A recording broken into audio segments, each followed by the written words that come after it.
This is a reading from The Mystical City of God, The Conception, by Venerable Mary of Agreda.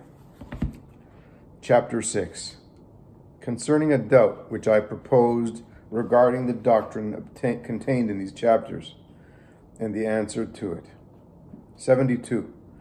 In regard to the significance of the doctrine contained in the last two chapters, a doubt occurred to me, and I have often heard and been informed by learned persons that the same is discussed also in the schools. The doubt was as follows. If the principal motive of the incarnation of the Word was to make him head and the firstborn of all creation, Colossians chapter 1, verse 15, and through the hypostatic union with human nature to communicate his attributes and perfections in a manner befitting his grace and glory to the predestined, and if to assume flesh capable of suffering and dying for man was his secondary motive, then, if these assumptions are true, how comes it that there is such a diversity of opinion in regard to it in the Holy Church? The most common assumption is that the eternal Word descended from heaven expressly for the purpose of redeeming men through his most holy passion and death. 73. This doubt I proposed humbly to the Lord. After giving me an understanding and a great enlightenment, by which I perceived and understood many mysteries, he condescended to answer me. The mysteries themselves I cannot explain, because the words of the Lord comprehend and mean so much. But his answer was as follows. My spouse and dove, hear, for as a father and a teacher I will solve thy doubt, and instruct thee in thy ignorance. Know that the principal and legitimate end of the decree which I had in view in resolving to communicate my divinity in the hypostatic union of the Word with human nature was the glory which would redound to my name through this communication, and also that which was to redound to the creatures capable thereof. This decree would without doubt have been executed in the incarnation, even if the first man had not sinned, for it was an express decree, substantially independent of any condition.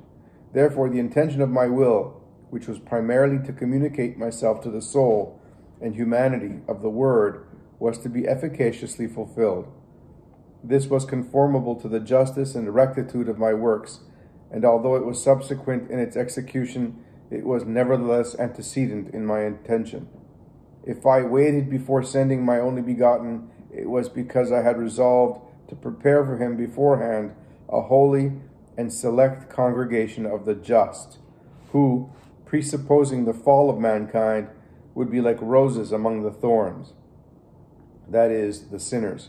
Foreseeing the fall of the human race, I determined by an express decree that the Word should come in a form capable of suffering and death for the redemption of his people, whose head he was to be. Thus, my infinite love for man could be so much the more known and manifest, and a just satisfaction would be rendered to my equity and justice. And if he, who was to be first in existence, was a sinner, he that was to be first in dignity would be the Redeemer. 1 Corinthians chapter 15, verse 21. Thus also men might come to know the gravity of sin, and love one and the same Creator, Vivifier, Redeemer, and Judge of all mortals.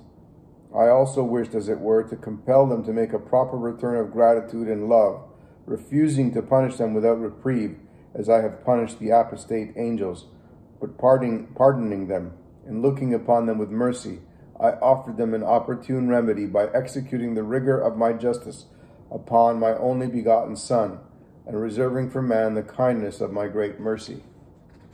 74.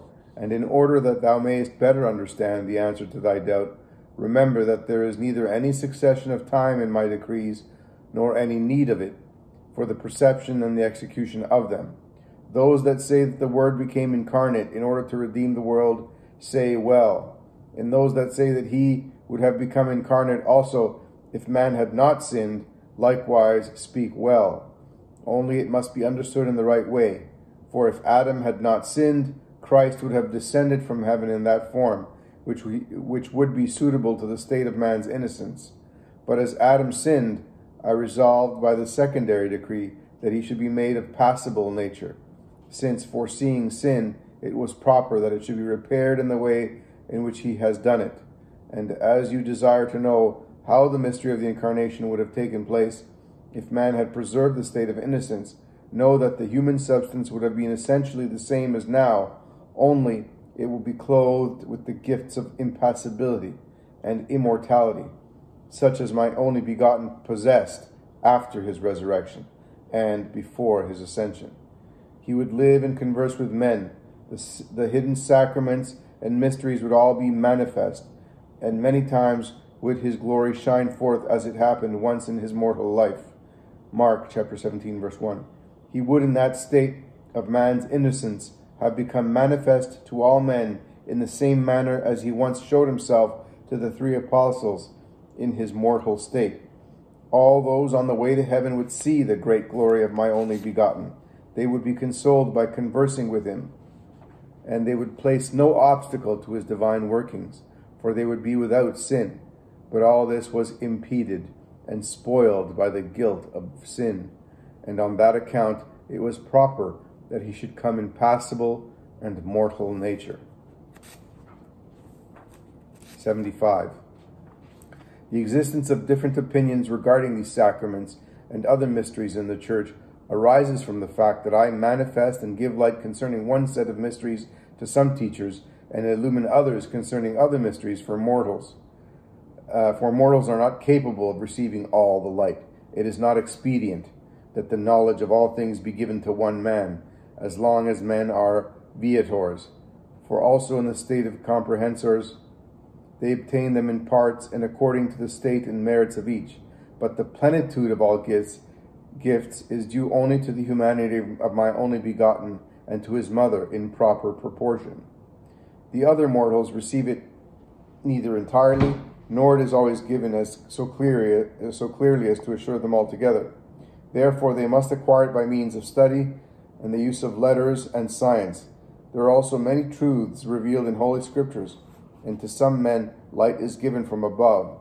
Yet, as I leave most men to work by their natural light, it must follow that they understand these mysteries in different senses, and that there exist different explanations and different meanings regarding the different passages in Scripture, for each adheres to his opinion according to his understanding. Many have a good intention, and the light and truth is essentially one, but it is made use of with diversity of judgment and inclinations, so that some adhere to these teachers, others to others, and so the controversies arise among them. One of the reasons why the opinion that the word came from heaven mainly for the sake of redeeming the world is more common can be partly explained by the fact that the mystery of the redemption with its object has already been consummated and has been mentioned so often in Scriptures, thus causing it to be better understood and manifested. The impassibility of Christ, on the contrary, was neither affected, nor was it simply and absolutely decreed. All that pertained to this state remains concealed, and nobody could be sure of it, except those particular ones whom I select for the reception of that light, and for the revelation of this decree of my love for man. And although this would certainly be capable of moving men, if they would ponder over it and penetrate it, yet the decree and work of his redemption from sin is more powerful and efficacious to move them towards some acknowledgement and return of my immense love, for this is the end which prompts my works. Therefore I fittingly provide that these motives and mysteries be kept especially before the mind, and be more frequently expounded. Advert also that in one work 2 results can well be intended, when one of them is conditional. Thus it was that the Word would not have descended into passible flesh if man had not sinned. And if he would sin, he would come in a body capable of suffering. Whatever would happen, the decree of the incarnation would not be left unfulfilled. I desire that the sacraments of the redemption be recognized and held in esteem, and that they always be remembered in order that they may bring the proper fruit. But just as much I desire that the mortals recognize the Word as their head and as the final object of all creation and of all the rest of the human race. For conjointly with my own kindness, his formation was the principal motive for giving existence to the creatures. Therefore, he should be honored not only because he has redeemed the human race, but also because he furnished the motive for its creation. 77. Take notice also, my spouse, that very often I permit and cause differences of opinions among the doctors and teachers. Thus some of them maintain what is true, and others, according to their natural disposition, defend what is doubtful. Others still again are permitted to say even what is not true, though not in open contradiction to the veiled truths of faith, which all must hold. Some also teach what is possible according to their supposition. By this varied light, truth is traced, and the mysteries of faith become more manifest. Doubt serves as a stimulus to the understanding for the investigation of truth. Therefore, controversies of the teachers fulfill a proper and holy end. They are also permitted in order to make it known that real science dwells in my church more than in the combined study of all the holy and perfect teachers, and that she can make them wise above the wisdom of the worldly wise, that there is above them one who is the prompter of the wise. Wisdom chapter 7 verse 15, namely myself, who alone knows all and comprehends all, who weighs and measures without ever being measured or comprehended. Wisdom chapter 9 verse 13. That men, although they may search my judgments and testimonies ever so much, cannot attain them unless I give the intelligence and light. Job chapter 32 verse 8. Who am the beginning and the author of all wisdom and science. I desire that men, in acknowledging all this, give me praise, exaltation, confession, supremacy, and glory forever. 78. I desire also that the holy doctors acquire for themselves much grace, light, and glory by their earnest, laudable, and sacred study, and that the truth be more and more clearly detected and purified, and be traced to its source, by humbly investigating the mysteries and the admirable works of my right hand. They come to be partakers of them and of the bread of the understanding and holy scriptures. Ecclesiasticus chapter 15 verse 3. I have especially shown my providence in regard to doctors and teachers, although their opinions and doubts have been so diverse and for such different ends. Sometimes for my greater glory and honor, sometimes for earthly purposes, they are permitted to dispute and to contradict each other, and there is a great inequality in the manner in which they have proceeded and do proceed to show their emulation and earnestness. But with all this I have directed, governed, and enlightened them, giving them my protection in such a manner that the truth may be investigated and clearly manifested. The light has spread out, so that many of my perfections and wonderful works have been made known, and the holy scriptures have been interpreted according to high standards, which has been very pleasing to me. For this reason, the fury of hell, with inconceivable envy, and especially in these our times, has raised its throne of iniquity, pretending to engulf the waters of the Jordan, Job chapter 40 verse 18, and obscure the light of holy faith by heretical doctrines, and seeking to sow its false seeds by the help of man, Matthew chapter 13 verse 25. But the rest of the church and its truths are in most perfect order. The Catholics, although much involved and blind in other respects, hold nevertheless the truths of faith and its holy light without diminution. I call all men with fatherly love to share this happiness, yet few are the elect who choose to respond to my call. 79.